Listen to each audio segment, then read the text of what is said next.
Finnick Oluoch, KTN News. Thank you, Finnick. Now, Professor Kithure Kindiki's journey to the top has been long and winding. He has been President Ruto's confidant from the time he was charged at the ICC, where he was one of his lawyers. Many will say he has now occupied a position that belonged to him before Rigathi Gachagua took it from him. Ken Gashohe looks at the scholar turned politician who until today occupied a powerful docket of Interior Ministry. I, Kithure Kindiki. It was the long-awaited climax as Professor Abraham Kithure Kindiki took oath of office as the country's third deputy president, taking over from the impeached deputy president Rigathi Gachagua.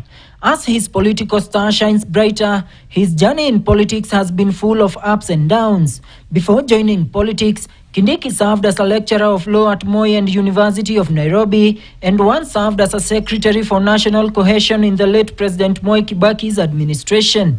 In 2013, Kindiki threw his hat in the ring and was elected as the Tharaka-Nithi senator. During the first term, Kindiki served as the Senate Majority Leader. His re-election in 2017 paved way for him to rise even higher as he was elected the Senate Deputy Speaker. In a show of loyalty to the then Deputy President William Ruto, who was under political siege, a defiant Kindiki stood firm behind Ruto, costing him his position as a Deputy Speaker when the then President Uhuru Kenyatta and his ally whipped him to the backbench.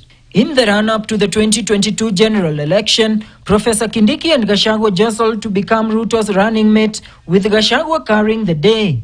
The decision, however, did not augur well with Kindiki, who enjoyed the backing of a majority of the MPs and announced taking a break from elective politics or even appointment. I am proceeding on a break. I will continue to reorganize myself. I will support UDA and Kenya Kwanza now and after the election, but I am not available to perform any functions of an appointive nature whatsoever.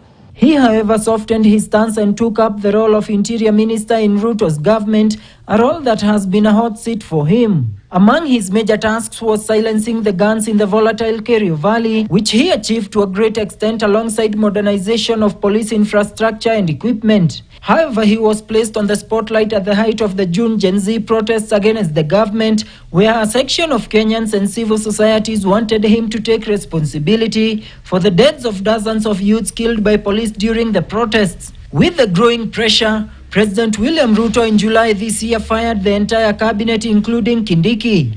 The law professor was, however, lucky to be reappointed to the same role in the broad-based government. And as Gachagua's fallout with Ruto continued, Kindiki often saw off the president whenever he left the country and received him back.